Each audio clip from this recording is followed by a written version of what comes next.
আসসালামু আলাইকুম। তো একটাই আতঙ্কর নাম বাংলাদেশে, রাসেল ভাইপার সাপ। দ্বিতীয় আতঙ্কের নাম গরম। তৃতীয় আতঙ্কের নাম লোডশেডিং।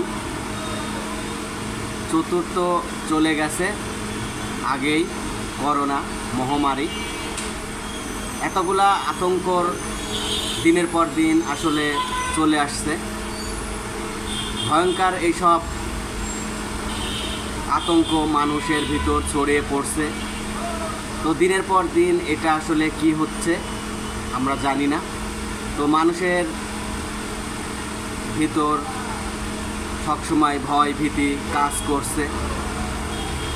তো দেখেন ভাই, আসলে মানুষের ঈমান আস্তে আস্তে দুর্বল হয়ে পড়ার কারণে এত আতঙ্কের নাম ছড়িয়ে পড়ছে গোটা বাংলাদেশে। কেন এত আসলে আতঙ্কের নাম জানি না। তো এই সব আতঙ্কর কারণ হচ্ছে আমরা নিজেরা সবসময় টেনে নিয়ে আসছি এত ঝোট ঝামেলা। এই বাইপাস, রাসেল বাইপাস যে সাপ, এর আতঙ্ক কেন হবে? যুগের পরিবর্তে আসলে মানুষ সবচাইতে হিংস্র হয়ে উঠছে। এইসব সাপ আসলে কিছুই না।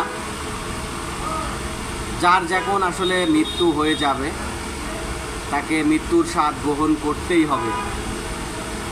তো আমরা সবসময় আসলে দিনের পর দিন একটার পর একটা সময় ধকল কাটিয়ে উঠছি বাংলাদেশের মানুষ।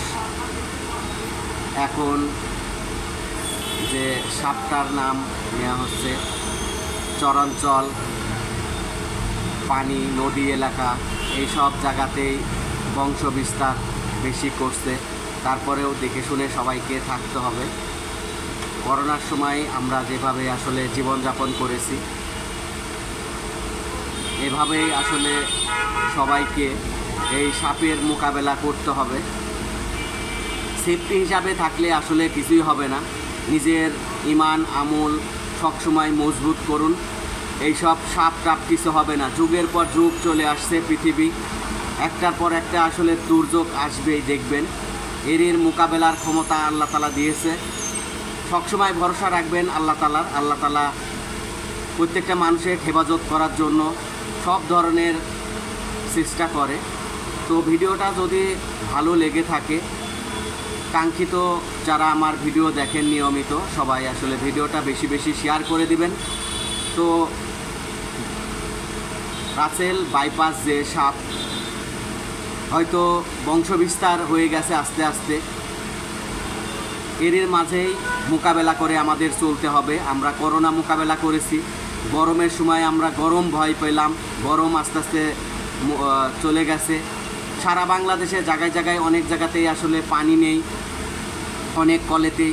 এগুলো হচ্ছে হয়তো আমাদের পাপের কারণে এই দুর্যোগ আমাদের চলে আসছে। তো সবাই ভালো থাকবেন। নেক্সট ভিডিওতে দেখা হবে আপনাদের সাথে।